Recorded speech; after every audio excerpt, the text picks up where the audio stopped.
font l'information, ils suscitent l'interrogation, ils sont face à la rédaction. 88.4 Top Congo FM. Chers auditeurs, chers téléspectateurs, bonjour. En 2015, le 14 juin, élections municipales et locales. Le 29 août, celle des conseillers urbains, bourgmestres et chefs de secteur. Le 15 octobre, interviendront les élections des maires et de leurs adjoints. La CENI, Commission électorale nationale indépendante, vient de publier le début du calendrier électoral des futures élections. Là où on attendait les provinciales, sénatoriales et élections des gouverneurs, on n'aura eu le droit qu'aux élections locales. Municipales, jamais organisées depuis 2006. Ce qui a suscité beaucoup de réactions côté classe politique et même du côté de la société civile. Pourquoi la CENI a-t-elle choisi d'opérer ainsi? Pour en parler ce jour, le Top Presse reçoit Monsieur l'abbé Apollinaire Malou, le président de la Commission électorale nationale indépendante. Monsieur l'abbé, bonjour. Bonjour. Pour vous interroger avec moi, Gaël Kibungu Diwan, Willy Kalengai Géopolis, Eric Ambago et Thierry Kambundi de Top Congo FM. Monsieur l'abbé, toujours pas de loi électorale, la classe politique est en concertation sur le sujet élection, suffrage universel indirect au provincial, on en parle, impossibilité selon certains d'organiser les présidentielles dans les délais constitutionnels. Alors que tout le monde vous avait attendu et ne vous attendait plus sur ce calendrier électoral, que vous publiez de façon partielle, pourquoi aujourd'hui donner des dates et seulement sur une partie du cycle électoral ? Je voudrais d'abord rappeler que nous mettons en application une loi ayant modifié la loi électorale qui est encore en vigueur. Donc on ne peut pas dire qu'il n'y a pas de loi électorale. Certes, après la concertation nationale, on a annoncé des réformes électorales, mais à ce moment-ci, la CENI ne peut que fonctionner sur base de la loi en vigueur. Je voudrais vous rappeler que cette loi en vigueur n'a pas annoncé que les élections provinciales et sénatoriales. C'est une erreur. Elle a annoncé l'ensemble des élections présidentielles, législatives, provinciales, sénatoriales, urbaines, municipales et locales. Donc, je m'inscris à faux quand j'entends des personnes qui disent que les élections urbaines, municipales et locales n'étaient pas attendues dans le cycle électoral de 2011. Du reste, si vous lisez les résolutions de l'Assemblée nationale, elles vont bien vous instruire sur le fait que même le législateur lui-même, lorsqu'il a demandé qu'on puisse suspendre le processus électoral après les évaluations de 2011, dans ces résolutions, il parle aussi bien des élections provinciales, sénatoriales, qu'urbaines, municipales et locales. Il va même dire qu'il faudra la loi donc de répartition des sièges pour toutes ces élections-là, une loi annexe. Donc là d'abord, je crois que c'est la précision qu'il faut donner. Mais au-delà de cela, l'article 211 de la Constitution rappelle, je crois, à tout le monde que c'est à la CENI d'assurer la régularité du processus électoral et référendaire. Donc notre question n'est pas simplement est-ce qu'il y a une élection qui intéresse? Non. Est-ce que nous pouvons organiser l'ensemble des élections? Donc nous entrons dans un cycle électoral très surchargé qui annonce en 2015 et en 2016 la tenue de l'ensemble des élections. Donc, et le calendrier n'est qu'un aspect. Pourquoi? Nous l'avions déjà annoncé dans la feuille de route, que chaque fois que les moyens y afférents auront déjà été votés et que aussi la faisabilité afférente aura été établie, nous annonçons le calendrier. Il faut faire la différence entre la feuille de route qui est globale, qui vous annonce la couleur et qui annonce que la CENI s'inscrit dans un processus qui va nous amener jusqu'à 2016. Elle ne s'inscrit pas dans un autre processus. Donc, il faudrait que les gens s'apaisent finalement. L'ensemble des élections seront organisées et la faisabilité nous demande en fait de commencer par les élections urbaines, municipales et locales. Pourquoi? Parce que toutes les autres élections, même si c'était au suffrage direct, donc les députés provinciaux, nationaux et présidentiels, cela peut s'organiser en même temps, sans aucun problème. Donc là, on part du principe que nous sommes dans un nouveau cycle, le cycle 2011 qui prévoyait notamment les élections provinciales, sénatoriales et de nouveaux gouverneurs. Celui-là est oublié. Là, on part, destination 2016, on ouvre une nouvelle page et on commence par les municipales. Sénatoriales, tout ça, c'est... Ce n'est pas une nouvelle page. Ce que je veux vous dire, c'est que la loi a annoncé l'ensemble des élections. La CENI sortante n'a organisé que les élections présidentielles et législatives. Et elle devait organiser l'ensemble des autres élections. Et évidemment, au moment où nous avons ces arriérés électoraux, nous avons aussi la pression de 2016. Le travail de la CENI consiste à établir la faisabilité de ces élections-là. Pour que toutes les élections soient tenues d'ici 2016, la CENI doit savoir quelle en est la séquence. Elle a une élection qui, elle, ne peut pas se combiner avec les autres élections. Ce sont les élections municipales et locales. Elle a d'autres qu'on peut combiner ensemble. Qu'est-ce qu'elle fait? Elle commence par la grande élection, celle qui concerne la population, celle qui concerne aussi le plus de circonscriptions électorales, et cette élection urbaine, municipale et locale. À partir de là, en 2016, peu importe l'option qui aura été prise, elle est à même d'organiser l'ensemble du reste des élections. Tandis que ceux qui veulent nous demander de ne commencer que par une élection veulent renvoyer au calendrier grec les élections urbaines, municipales et locales.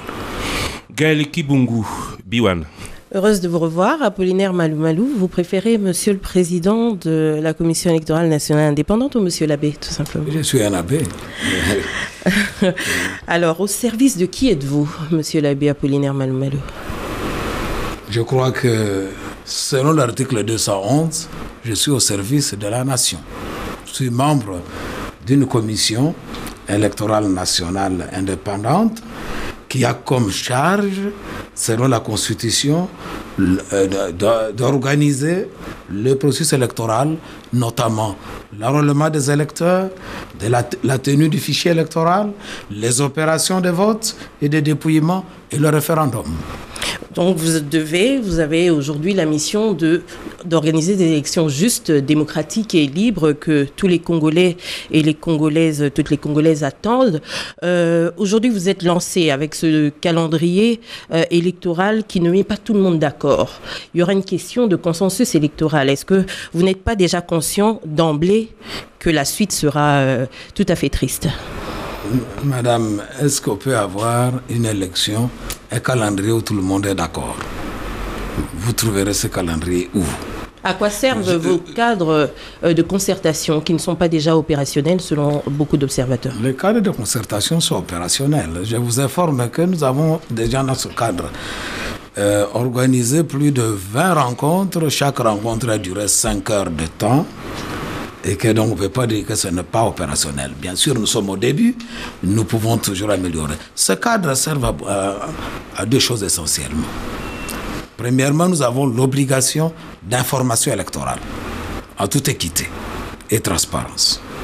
En deuxième lieu, nous pouvons donc requérir, avant la prise de décision, un certain nombre de suggestions. Mais cela étant, il ne faut pas qu'on se trompe. La CENI est dotée d'une assemblée plénière qui est l'organe de décision. Elle prend ses décisions à toute indépendance et neutralité. Tenant compte quand même des acteurs elle en tient compte, du processus électoral. Elle tient compte aussi d'un ensemble de contraintes. Un calendrier électoral n'est pas qu'un aspect. C'est l'ensemble des contraintes financières, logistiques, politiques, administratives, opérationnelles. C'est cet ensemble de contraintes que la CENI examine et elle trace la route sur base de l'ensemble des contraintes et non d'un aspect. Bon nombre d'acteurs pensent aujourd'hui, sont unanimes sur la question, pas d'élections locales et municipales avant 2016 juste et crédible. Mais pourquoi ils ne sont pas d'accord? Non, je vous dis que de toute façon, les dates sont fixées. On se donne rendez-vous avec la nation. Ceux qui pensent que ce n'est pas possible, je pense qu'il faut déchanter parce que là, nous allons totaliser maintenant un an, de juin 2013 à juin 2014, un an de travail préparatoire sérieux. Et nous continuons. Je pense que la CENI ne peut pas annoncer un calendrier sans qu'elle ne se sente pas à même de l'organiser. Peut-être pas la bonne solution aussi.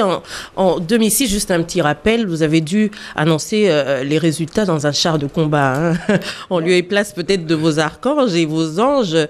Est-ce qu'on ne va pas arriver à une situation où il y aura un malaise s'il n'y a pas consensus électoral au départ? Le char de combat est devenu une symbolique, mais je pense que les Congolais ont la mémoire courte. On n'a pas annoncé d'abord dans les chars de combat, on a annoncé les élections à la RTNC, mais nous sommes allés là dans un char de combat des Nations Unies. Pour quelle raison? Pas à cause de questions électorales, mais parce qu'il y avait une altercation entre la garde du vice-président Bemba et les agents commis à la garde routière. Alors, c'est simplement des précautions sécuritaires, puisque nous avions un comité de sécurité électorale. Mais ce n'était pas à cause des élections. Donc il ne faudrait pas qu'une bête question de sécurité soit transformée en un problème électoral en insinuant que c'était parce qu'il y avait des problèmes d'intégrité. Non, nous sommes allés annoncer le premier tour des élections avec beaucoup de courage et nous avons amené le peuple congolais au deuxième tour. Thierry Kambundi, Top Congo FM. Monsieur l'abbé Malou, je suis un peu, je dirais, écœuré par votre réponse à la question de ma consoeur Kibungu. Vous dites qu'on ne peut jamais mettre tout le monde d'accord autour d'un calendrier électoral. C'est pourtant la mission qui vous a été assignée par l'Assemblée nationale. Vous, nouvelle équipe arrivée en juin 2013 à la tête de la Commission électorale nationale indépendante, comment comptez-vous organiser des élections ou mener à bien un processus électoral dans ce contexte de crise qui s'annonce déjà avec une opposition qui en bloc est contre vous et une société civile qui crie également au scandale après la publication de votre calendrier électoral? D'abord, je suis l'acteur de la société civile. Je vous défie. Vous parlez de quelle société civile? Moi, je les rencontre régulièrement. Et je vous informe que ce n'est pas parce que vous avez entendu la voix d'un acteur de la société civile ou de quelques acteurs que vous pouvez procéder à cette généralisation. Je pense que c'est quelle société civile que vous rencontrez justement, monsieur l'abbé? Parce que nous avons également, en tant que journalistes, tendu nos différents micros à la même société civile qui dit non à votre calendrier. Vous avez, je crois, un défaut de croire que Kinshasa, c'est la République démocratique du Congo. Allez en province, rencontrer les uns et les autres, et nous allons voir. De toute façon, la CENI va faire une tournée de sensibilisation électorale, va rencontrer tous les acteurs, vous suivrez, et je vous défie si vous aurez la même conclusion à la fin. Donc je pense que... Ce 29 mai 2014, Top Congo FM a interrogé, Top Congo FM a reçu la réaction de la société civile de la province du Katanga. Sans parler de celle du Nord Kivu qui est intervenue chez nous, celle du Sud Kivu également qui est contre votre calendrier électoral. Alors ne nous réduisez pas à la seule société civile de Kinshasa. Je vous informe que j'ai rencontré tous les acteurs de la société civile dernièrement de toutes les provinces. Il n'en était pas question. Ils sont pour votre calendrier? Je pense que la question du calendrier, d'abord, je voudrais revenir. Ce sont des prérogatives de la CENI de pouvoir établir un calendrier électoral. Et je vous défie de me citer quel est le pays dans le monde où pour faire le calendrier électoral, on doit faire des palabres. Vous n'en trouverez pas. Parce qu'il ne faut pas aussi qu'on invente la roue, qu'on commence à croire. Le calendrier, on l'établit sur base d'un certain nombre de critères et de paramètres. Ces paramètres peuvent rencontrer l'assentiment des uns et des autres, mais attention, les prérogatives de la CENI de pouvoir publier un calendrier électoral lui sont exclusives par la loi. Et donc, je voudrais vous dire que la crise dont vous parlez ne devrait pas être le premier élément à prendre en compte. Pourquoi? Parce que ça veut dire que la CENI ne pourra jamais organiser les élections en République démocratique du Congo. Si chacun à tour de rôle nous dit qu'il y a une crise et que vous nous dites qu'à chaque fois que quelqu'un refusera, il faut s'arrêter, il ne faut pas continuer. Vous commencez par dire, monsieur l'abbé, s'il vous plaît, que la société civile est avec vous. Et aujourd'hui, vous dites que maintenant, vous dites que la CENI, dans tous les cas, est le garant de l'organisation des élections. Si vous ne voulez pas que l'on parle de la société civile, parlons de l'opposition, qui est en bloc à rejeter ce calendrier. Comment vous allez organiser les élections dans ce contexte? Non, moi d'abord, je pense que nous sommes en train de faire des confusions de rôles. Là où il y a des confusions de rôles, c'est que vous avez un organe qui est appelé à pouvoir organiser les élections en toute impartialité. Ça tenir compte de pouvoir dire quels sont les intérêts des uns et des autres. Même l'article 22 de la loi organique demande à la CENI de ne pas se faire influencer par les forces extérieures dans sa délibération, de pouvoir délibérer en toute âme et conscience et de dire qu'est-ce qui est requis pour le peuple congolais dans la tenue des élections. Comme je vous dis, c'est la CENI qui veille à la régularité du processus électoral et cette régularité amène la CENI à prendre des décisions courageuses. Parce que si elle ne prend pas de décisions courageuses et qu'elle va d'hésitation en hésitation, je pense que là, la CENI ne va pas nous aider. Mais je rappelle une chose. Je ne vous ai pas dit que tout le monde est d'accord. Je vous dis simplement que méfiez-vous des généralisations. Willy Kalengai, Géopolis. Monsieur l'abbé, merci d'être là. À vous entendre parler, je crois que des auditeurs vous ont suivi. Vous ne voulez pas qu'on vous instrumentalise. Vous revendiquez l'indépendance de la CENI, ce qui est tout à fait une bonne chose. Mais ma question est celle-ci. Si nous ne faisons les élections sans un minimum de consensus, pensez-vous que ces élections se feront sans violence? Pensez-vous que le fait de revendiquer de toute force cette indépendance sans ce consensus minimum pourra garantir une bonne tenue des élections? Êtes-vous prêt à assumer historiquement cette option-là? Je pense d'abord que nous sommes dans une démocratie représentative où la violence est bannie sous toutes ses formes. Donc il ne faudrait pas que les acteurs politiques pensent que l'intimidation de la CENI va être le mode de fonctionnement. Quelqu'un qui planifie la violence est dangereux pour la démocratie. Et donc je pense qu'à tout état de cause, la CENI est là pour organiser des élections qui soient crédibles, qui soient transparentes. Les critères sont établis à l'avance. Aller sur le terrain de l'intégrité, aller sur le terrain de la transparence, aller sur le terrain qui permettent de voir comment ces élections seront organisées. Parce que nous sommes sur ce terrain-là, monsieur l'abbé. Vous avez vous-même désigné ce terrain de la transparence. Il y a quelques mois, on parlait déjà du recensement de la population congolaise comme condition préalable à la mise en place du fichier électoral. Vous publiez un calendrier, il n'y a pas de recensement. Sommes-nous dans le même processus de transparence? Alors, regardons toujours cette même lancée.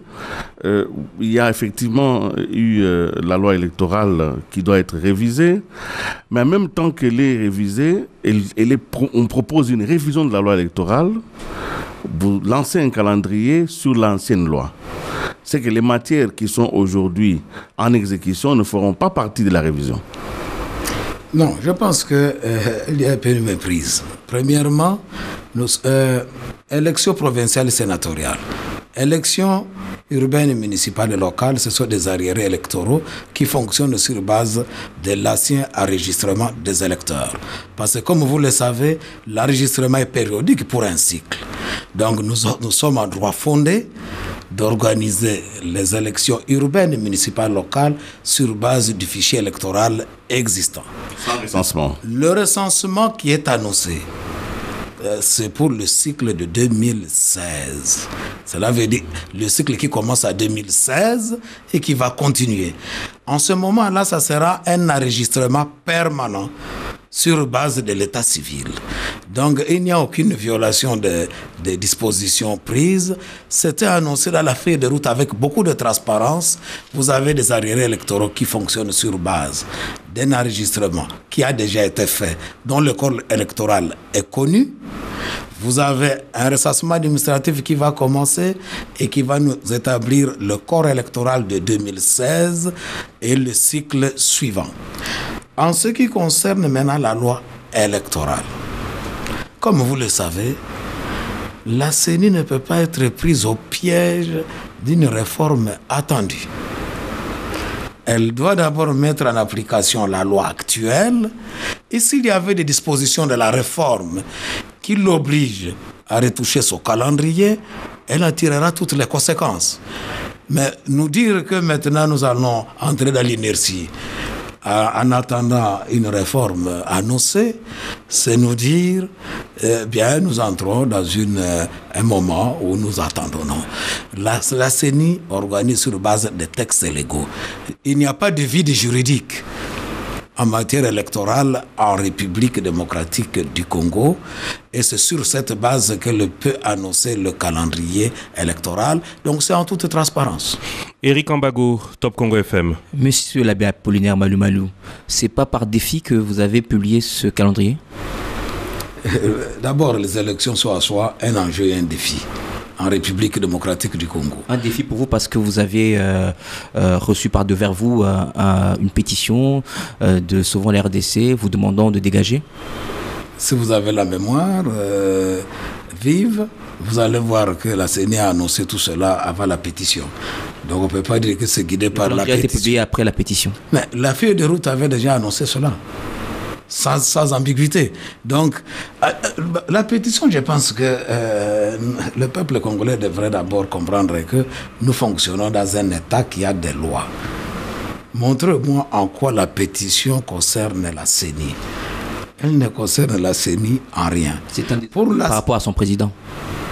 Des aveux, c'est à vous de savoir ce que vous voulez. Mais la CENI fonctionne sur base d'une loi organique. Et cette loi déjà établit les règles des jeux. Et cette loi dit que la CENI est indépendante.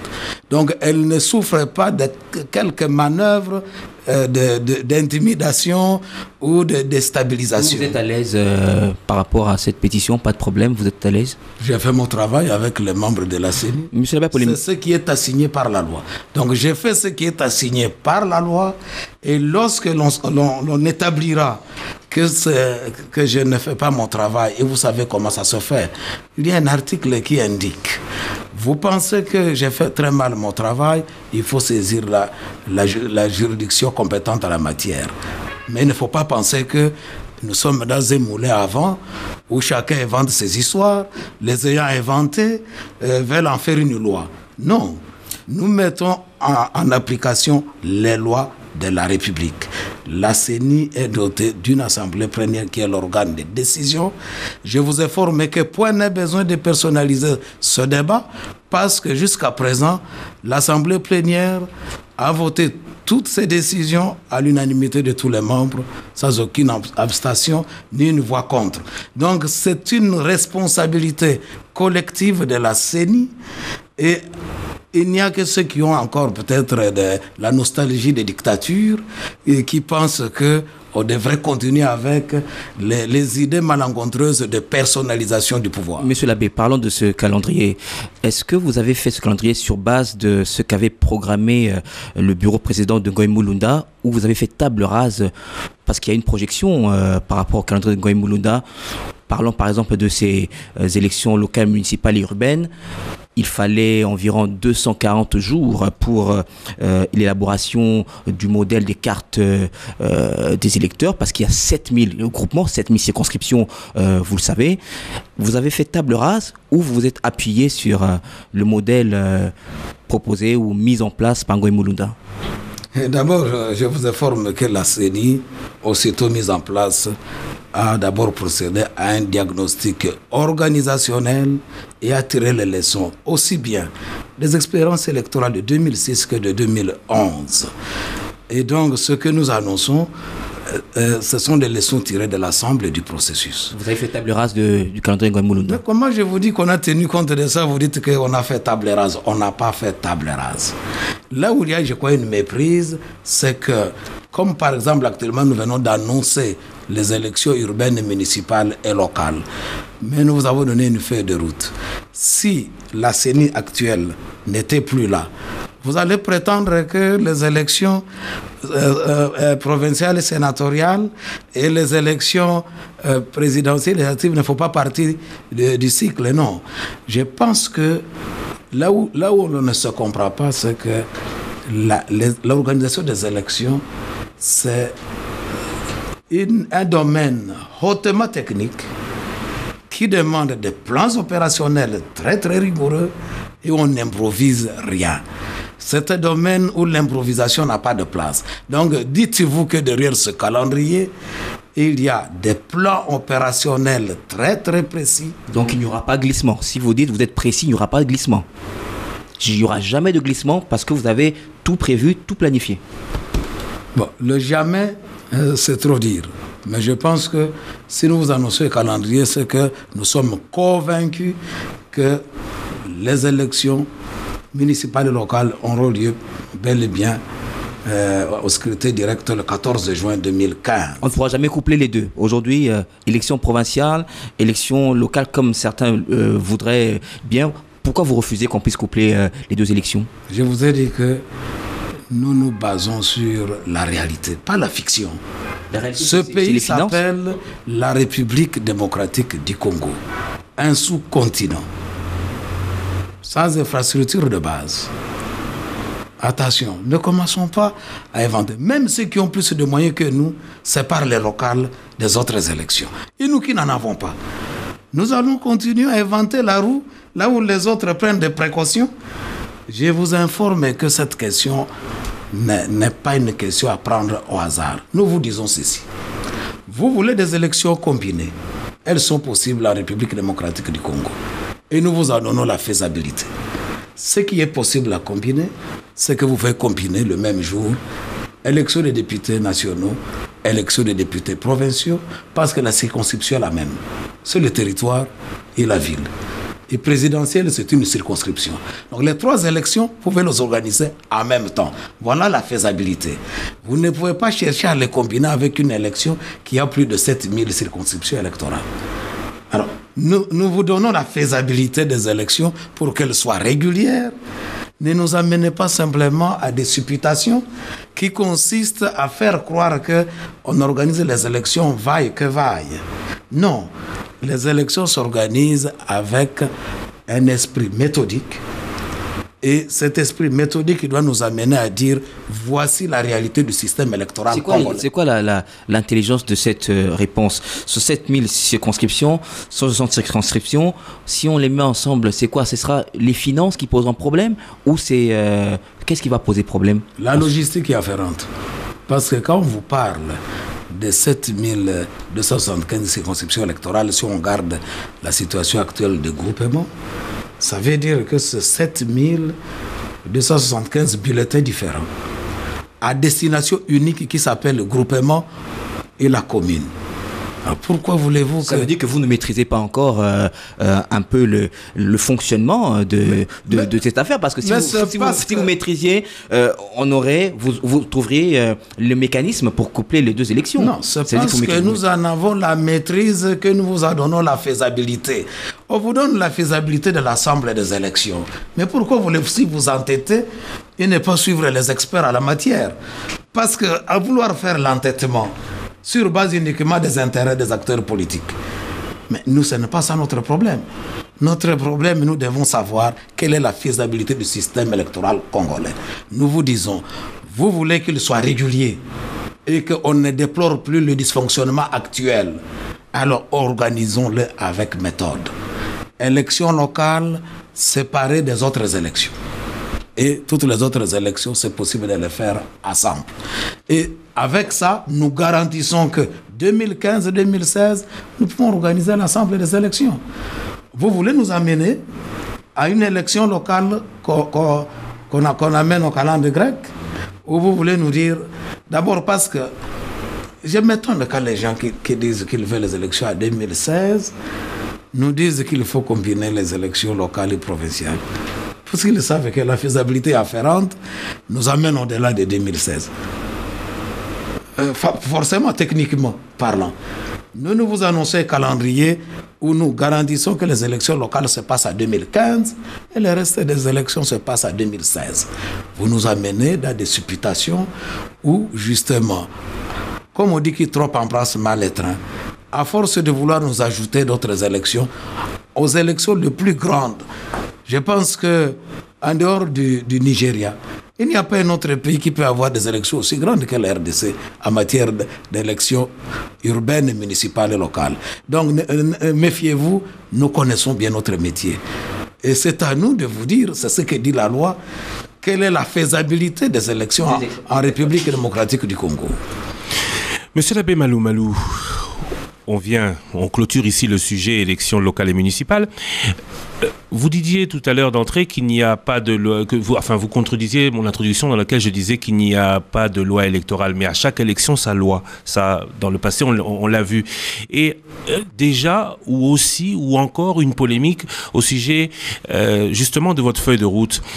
L'organisation au suffrage universel indirect pour l'élection des députés provinciaux. Qu'en est-il? Est-ce que tout ce qui s'est dit en une demi-heure ici, en ce qui concerne les municipales et locales, la difficulté d'organiser des provinciales dans la foulée, concerne dans votre esprit des élections au suffrage universel direct ou cette nouvelle élection au suffrage universel indirect? Je pense que d'abord, notre boulot, c'est de pouvoir contribuer à l'élaboration des lois essentielles du processus électoral. Donc, quand nous vous donnons des propositions, ce n'est pas à nous de décider puisqu'il y a la séparation des pouvoirs. Il y a le législateur qui doit se prononcer là-dessus. Le débat démocratique qui s'anime là-dessus, c'est un débat démocratique important.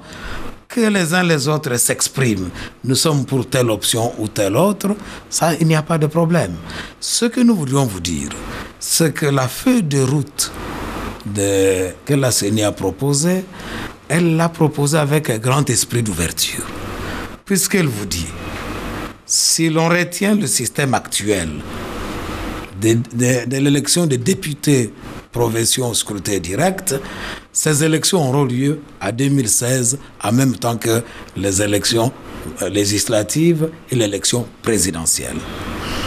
Si on préfère, pour élargir le corps électoral des gouverneurs et des sénateurs, que cela soit fait au suffrage indirect, elles auront lieu à 2015. Donc, dans tous les cas, il n'appartient pas à la CENI de décider de cela. C'est là où il y a la méprise. Le fait que la CENI propose, les gens pensent que la CENI décide. Non, elle ne décide pas.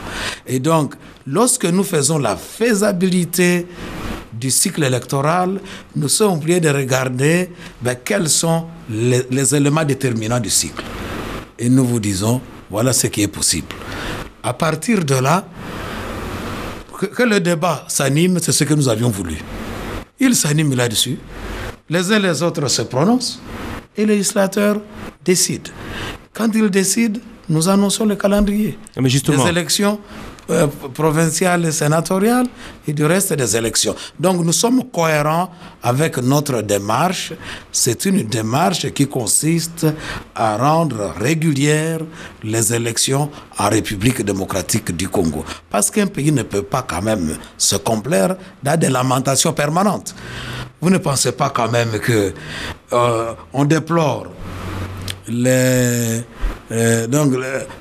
non-tenue des élections provinciales sénatoriales. On oublie d'ailleurs que aussi c'est la non-tenue des élections urbaines, municipales et locales. Et voulez-vous qu'au cycle prochain, on soit toujours dans les mêmes lamentations? La CENI s'inscrit à faux contre tout cela parce que, comme je vous ai dit, la Constitution lui donne, parmi ses prérogatives à l'article 211, d'assurer, ce n'est même pas de veiller, d'assurer la régularité du processus électoral et référendaire. Justement, et je reviens avec la même question, excusez-moi d'insister.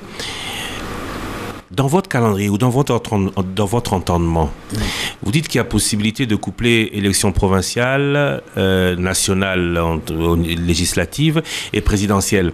Dans votre entendement, pour le respect de la Constitution ou des délais constitutionnels qui prévoient fin 2016, élection présidentielle, est-ce que vous intégrez une élection au suffrage universel direct ou indirect de ces députés provinciaux, ce qui sous-entendrait, si cela doit être direct, est-ce que nous serions toujours dans les délais selon vous? Pour organiser les 3 élections, nous serons toujours dans le délai, parce que comme je vous ai dit, ces élections-là se ressemblent, et donc les combiner ensemble ne pose aucun problème. En deuxième lieu, je pense que le problème que nous avons sur lequel nous avons annoncé une feuille de route et nous avions clairement dit que cette feuille de route sera suivie de calendrier électoral, pas un seul. Nous l'avions déjà annoncé que à chaque fois que ça réunit, pourquoi on ne peut pas publier tout le calendrier électoral maintenant? Parce que même le processus budgétaire ne nous permet pas de le faire. Pouvez-vous annoncer le calendrier dont le budget n'a même pas encore voté? Vous allez le faire avec quelle magie? Et donc le processus budgétaire congolais vous fixe. Vous avez un budget à 2014, vous avez un budget à 2015, vous avez un budget à 2016. Du reste, nous avons déjà donné au gouvernement l'ensemble du budget pluriannuel qui va de 2014 à 2016. En utilisant un outil que les institutions de la République ont mis en place, ce qu'on appelle l'outil de budgétisation pluriannuelle. Fort de cet outil, nous avons annoncé dans notre calendrier que au début de chaque processus budgétisé, nous annoncerons le calendrier électoral y afférent. Et donc, je pense que c'est là où il y a la confusion. Nous planifions l'ensemble des élections, mais les calendriers y afférents seront annoncés chaque fois que les conditions seront réunies. Ce qui fait que, par exemple, le budget des élections même locales, le Parlement n'a pas tout voté. Mais puisque ça se fait sur 2 ans, nous utilisons les moyens pour cette année pour achever la phase préparatoire de l'ensemble de ces élections, qui vaut aussi pour les élections de 2016. Et en 2015, nous demandons le reste du budget qui était annoncé. Et à partir de là, en 2016, nous demandons le reste. Et donc, voilà un peu la logique. C'est une logique à la fois budgétaire, mais une logique aussi rationnelle. Parce que si nous ne mettons pas de la rationalité dans l'organisation des élections et que nous pensons que nous nous ferons guider uniquement par la passion politique, nous ne pouvons pas nous en sortir. Willy Kalengai, Géopolis. Monsieur l'abbé Malou Malou, on dit de vous être un homme extrêmement intelligent, ça veut dire d'autres disent même extrêmement malin, c'est pas moi qui l'ai dit, et que ceci se voit dans la manière dont vous menez les débats et l'intelligence de vos propositions, notamment respecter les délais constitutionnels ou combler les arriérés électoraux. Voilà les dilemmes que vous posez aujourd'hui à la classe politique. Si nous respectons les délais constitutionnels, alors il faut passer au suffrage indirect des députés provinciaux. Si vous voulez que nous puissions combler les arriérés électoraux, alors nous dépasserons le délai de 2016. Et nous savons bel et bien que le contexte congolais est un contexte de suspicion qui voudrait que vous ayez une mission secrète, notamment celle du dépassement de 2016. Donc, votre proposition, souffrirait de cette idée qu'elle est aujourd'hui venue pour que nous dépassions les délais de 2016? Je voudrais d'abord vous dire que l'organisation des élections ne peut pas être un obstacle pour les élections de 2016. Je vous donne 2 éléments importants. Premièrement, comme vous le savez, le système budgétaire congolais indique qu'à la fin de l'année budgétaire, tout tombe en annulation. Et on recommence à zéro. Je m'étonne quand les gens nous disent on veut aller à 2016, mais ne commencez pas déjà à mobiliser les ressources de 2014, de 2015 et aller progressivement. Alors, est-ce qu'on veut les élections à 2016, oui ou non?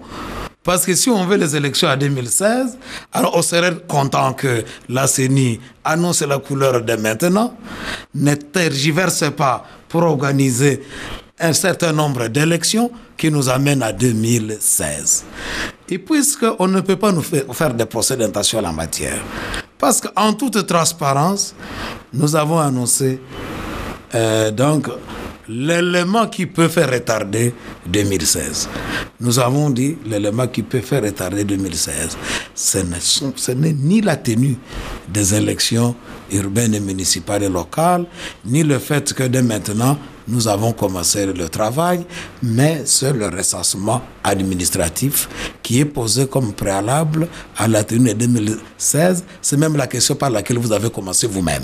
Alors, est-ce que quelqu'un qui veut retarder les élections peut dire au peuple congolais dès maintenant, voici l'obstacle? Au contraire, on devrait comprendre que la CENI elle-même vous prévient. Voici où se trouve l'obstacle. Essayez de trouver les réponses à cet obstacle-là. Pourquoi? Parce que lorsque le législateur change la loi, il dit que le découpage électoral, donc la répartition aussi des sièges, ne se fera plus à l'horizon de 2016 sur base du nombre des électeurs, mais sur base des données démographiques actualisées. Vous savez bien que dans ce domaine, l'actualisation des données démographiques ne peut pas être sous forme de projection, mais sous forme d'identification physique des personnes. Et Dieu merci, il y a un ouvrage qu'on va vulgariser parce que les réseaux institutionnels de la francophonie viennent de sortir un guide pratique très très intéressant qui montre comment on devrait consolider les listes électorales sur base de l'état civil et avec aussi une dose de protection des données personnelles. Ce guide pratique qui est sorti la semaine passée va nous permettre de faire comprendre à tout le monde où se trouvent les enjeux dans le domaine. Et donc, je voudrais bien que le gouvernement soit tenu responsable s'il y avait du retard, au cas où lui-même ne savait pas conduire le recensement administratif à temps. Mais vous ne pouvez pas en faire un problème de la CENI qui n'est pas le responsable à la matière. Donc je voudrais que vous, qui êtes chevalier de la plume, du son, de l'image, vous sachiez que les élections développent plusieurs responsabilités. Le Parlement a ses responsabilités, le gouvernement a ses responsabilités, la CENI a ses responsabilités. Sachez poser à chacun les questions qui lui concernent et que l'institution concernée sache vous répondre où est-ce qu'elle en est avec le processus. Donc, s'il n'y a pas élection en 2016, parole du président de la Commission électorale nationale indépendante, démentez-moi si j'ai tort, ce sera la faute du gouvernement. C'est la non-tenue du recensement administratif. À vous de savoir qui en est responsable. Gaël Kibungu, Biwan. Voilà, monsieur l'abbé, vous faites fi de toutes les considérations des uns et des autres. Pour certains, c'est un peu une ivresse de votre pouvoir, puisque vous répétez ici que la Commission électorale nationale indépendante jouit de ce plein pouvoir, justement, et au-dessus de la mêlée, ce qui est tout à fait votre droit. Mais dans l'organisation des élections, il n'y a pas que le côté technique, le côté logistique, la crédibilité compte pour beaucoup aussi. Votre pouvoir est certainement pas au-dessus de celui de la population très nombreuse de la République démocratique du Congo qui attend des résultats fiables à ces élections. Alors, est-ce que vous allez continuer à filer sans tenir compte de cet aspect-là. Et puis, en sachant aussi que vous êtes en train de jongler un peu sur cette personnalité indépendante que vous devez avoir et cette appartenance à la majorité présidentielle que l'on vous reconnaît. Comment faire pour crédibiliser ces élections face à la population qui vous suit? Appartenance à la majorité présidentielle, c'est vous qui le dites. Moi, je suis un acteur de la société civile de première heure. Comment ça s'explique que vous êtes dans les couloirs de la majorité présidentielle? Non, je pense que madame, on peut bien avoir ses perceptions, mais il ne faut pas toujours prendre ces perceptions pour de la réalité. Parce que... Vous n'avez jamais fait partie de la majorité présidentielle, c'est ce que vous voulez nous dire? En aucun cas. En aucun cas. En aucun cas. Jamais du PPRD. Vous représentez la majorité j'ai attendu quelqu'un. Grandes rencontres internationales, les dernières concertations, le dernier dialogue, on en fait état. Vous étiez dans la délégation de la majorité. À quel titre? Je pense que madame, il y a des vrais problèmes. D'abord parce que vous êtes journaliste, donc vous devrez bien vous informer. Voilà, à Kampala, nous sommes partis, représentants de confessions religieuses, de la société civile, du gouvernement, à plusieurs titres, chacun parti à son titre. Et donc, vous ne pouvez pas prétendre que si quelqu'un était à Kampala, c'est qu'il est de la majorité présidentielle. Je pense qu'il y a trop d'amalgame sur ces questions-là. Comme aussi le travail qu'on a pu faire dans le cadre du programme Amani, dans le cadre du programme Starek, de contribuer à la paix. Mais les gens oublient que l'événement majeur qui a déclenché tout ça, c'est la conférence de Goma sur la paix, la sécurité et le développement. Je vous défie si à la conférence de Goma il n'y avait que la majorité. Et donc nous ne pouvons pas toujours aussi faire des amalgames sur les personnes sans savoir d'où ils viennent, qu'est-ce qu'ils font et en quoi ça rime. Moi, j'ai été désigné par les confessions religieuses. Je ne pense pas que ces confessions religieuses soient dites de la majorité présidentielle.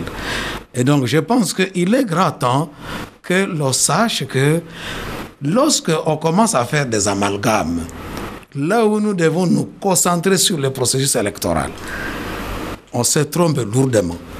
Et du reste, je vous dis, le législateur a prévu que ça soit une commission électorale composite. Majorité, opposition, société civile. Mais pourquoi vous voulez la ramener dans la majorité?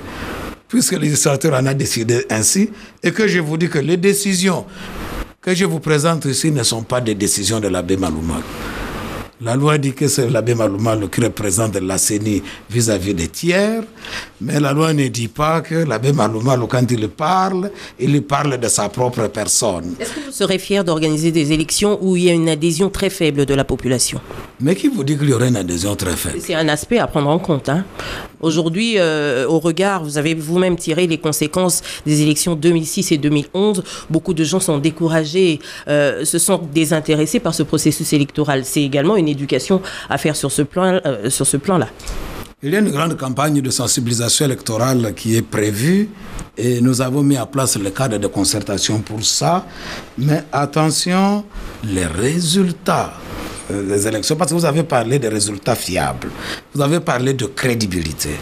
Sachons comment se construit la crédibilité des processus électoraux. Parce que si nous commençons à mettre tout dans le mot crédibilité et résultats fiables, non. Je pense que ce que je pourrais vous dire, c'est une chose. La CENI est engagée à organiser des élections qui soient crédibles. Mais je ne pense pas qu'il faut lui faire des procès d'intention. Il faudra la voir à l'œuvre et parler de la réalité de l'organisation des élections et non des angoisses qu'on voudrait projeter dans le processus électoral avant même les élections. Comment est-ce qu'on peut savoir déjà maintenant que la population n'ira pas aux urnes, puisque jusqu'à présent, le taux de participation à 2006 et à 2011 contredit cela. Voilà, donc je voudrais quand même qu'on puisse bien circonscrire la question. La CENI a été mise en place pour organiser des élections qui soient crédibles et transparentes. Cela étant, elle a des règles de jeu. Elle les définit. Et elle les définit en fonction de la loi. À partir de là, elle consulte aussi, contrairement à ce que vous dites. Elle consulte. Mais je pense que consulter ne veut pas dire qu'on va prendre tout ce que chacun a dit. Parce que si c'est ça la définition de la consultation, alors on ne s'en sortira jamais. Consulter, c'est décider à connaissance de cause. On a vu le pour et le contre de telle ou telle proposition. À partir de là, on a décidé on a décidé dans tel sens ou dans tel autre. Thierry Kambundi, Top Congo FM. Avant d'évoquer, M. Labbé, la fiabilisation du fichier électoral, opération que vous avez lancée et qui s'achève à la fin de cette année, j'aimerais rebondir sur ce qu'a dit tout à l'heure Gaël Kibungu. Vous refusez de reconnaître, enfin, vous dites que vous n'êtes pas de la majorité présidentielle alors. Et si on parlait de l'autorité morale de la majorité présidentielle, quelles sont vos relations avec le chef de l'État aujourd'hui ? Selon la Constitution, le chef de l'État est une institution de la République. Alors, arrêtons de croire que quelqu'un peut être chef d'une institution et sans avoir de contact avec le chef de l'État. Quelles sont les relations de l'abbé Apollinaire Molongo Malumalu avec Joseph Kabila Kabange? Je n'en ai pas, parce que dans ma vie, je ne fonctionne pas avec des relations de ce type-là. Jusqu'à présent, je n'ai vu le président de la République que dans l'exercice des fonctions qui m'ont été confiées. Ça, c'est de manière officielle. Non, mais est-ce que vous voulez que je vous réponde ou vous voulez que vous puissiez inventer votre propre réponse? Si vous me posez la question, laissez-moi vous répondre. Je vous dis que jusqu'à présent, je n'ai fonctionné que dans le cadre de mes fonctions avec lui. Et je n'ai aucune relation personnalisée avec lui. Eric Ambago, Top Congo FM. Monsieur l'abbé Apollinaire Malumalu, les contraintes budgétaires vont vous obliger éventuellement à repousser les élections, le cycle électoral. Pourquoi on peut le dire à l'avance? Nous le savons. Moi, j'ai l'impression que vous voulez être souffleur du gouvernement de ne pas remplir ses obligations. Ce sont des obligations légales du gouvernement de trouver les moyens. Et la CENI ne pourra jamais essayer d'être complaisante vis-à-vis du gouvernement en se disant quand le gouvernement trouvera les moyens, alors nous allons agir. Il y a des priorités. Il y a aussi dans cette enveloppe l'apport de la communauté internationale qui doit être défini. Généralement, on remarque que la communauté internationale ne met pas rapidement la main à la poche. Donc, il faudra déjà planifier ces contraintes budgétaires et donc programmer ce report des élections. Il y a un comité de partenariat qui réunit le gouvernement et les partenaires. Tous les partenaires qui appuient le processus électoral, le gouvernement, ont déjà reçu le budget. Je vous dis que la prochaine réunion du comité de partenariat entre le gouvernement, la CENI et les partenaires qui soutiennent ce processus, ce comité va se pencher sur la question. Et nous saurons combien la communauté internationale peut apporter comme contribution. Mais quoi qu'il en soit, peu importe si la communauté internationale apporte un soutien ou pas, la mobilisation des moyens incombe au gouvernement de la République démocratique du Congo, celui qui en a l'entière responsabilité. Monsieur l'abbé Apollinaire Malumalu, merci beaucoup d'avoir accepté de répondre à notre invitation. Merci à Thierry Kambundi, Eric Ambago de Top Congo FM, Gaël Kibungu de B1 ainsi que Willy Kalengai de Géopolis. On va pas se quitter sans parler d'un sujet rapidement évoqué au cours de l'émission. Et l'Église catholique, puisque vous relevez d'elle, vous avez été désigné par les confessions religieuses toutes réunies, c'est elles qui en avaient la mission. Ne vous avez pas personnellement choisi comme candidat. Quelles sont vos relations aujourd'hui avec votre Église? D'abord, je pense que l'élection qui a été faite n'avait pas de candidature. les confessionnalistes avaient décidé que chaque confession allait mettre par écrit le nom de sa confession et la personnalité que la confession exige compétente. Donc il n'y avait pas de candidature. On ne peut pas dire donc que l'Église catholique devait me présenter comme candidat, puisqu'il n'y en avait pas. Voilà un peu déjà le processus de vote qui a consisté à le faire. Je pense qu'il y a une méprise parce que je suis fille de l'Église. Donc l'Église, c'est ma mère, comme on dit, mater et magistra, et elle peut m'interpeller à tout moment. De là, il ne faut pas, je crois, essayer de pouvoir exploiter cela en pensant que j'ai un problème au niveau de l'Église catholique. Je n'en ai pas. Elle ne vous a pas désavoué? Je ne pense pas qu'on peut parler à ce terme. Elle a fait une mise au point et cette mise au point a été suivie par un certain nombre de rencontres avec nos pères dans la foi. Et je pense qu'il faut voir la conclusion qui en est sortie. C'est que cette conclusion, je reste prêtre catholique. Et je suis accompagné par mon évêque dans la mission que j'ai et avec l'Église. Peu importe, je crois. C'est-à-dire que je ne nie pas que l'Église ait fait une mise au point. Là où je m'étonne, c'est que tout le monde s'arrête à la mise au point sans savoir quelle en a été la conclusion. La conclusion, c'est que je reste un prêtre de l'Église catholique engagé dans une mission qui n'est pas une mission de l'Église catholique, mais une mission de la nation congolaise. Et donc, il faut pas, je ne représente pas l'Église catholique à la CENI. Je représente les confessions religieuses de la République démocratique du Congo selon la loi, et je ne parle pas au nom de l'Église. Et ce que je fais n'engage pas l'Église catholique, engage un chrétien de l'Église catholique. J'espère que ça doit être clair, mais cela étant, il ne faut pas en rajouter parce que l'Église catholique est millénaire et l'Église catholique est régie par un droit canonique dont, quand vous êtes prêtre diocésain, votre évêque est le responsable numéro 1 et je vous informe qu'il n'y a pas eu d'acte de désaveu par mon évêque. Merci beaucoup, monsieur l'abbé Malou Malou. Deux petites dernières questions pour se quitter. 14 juin 2015, élections municipales et locales.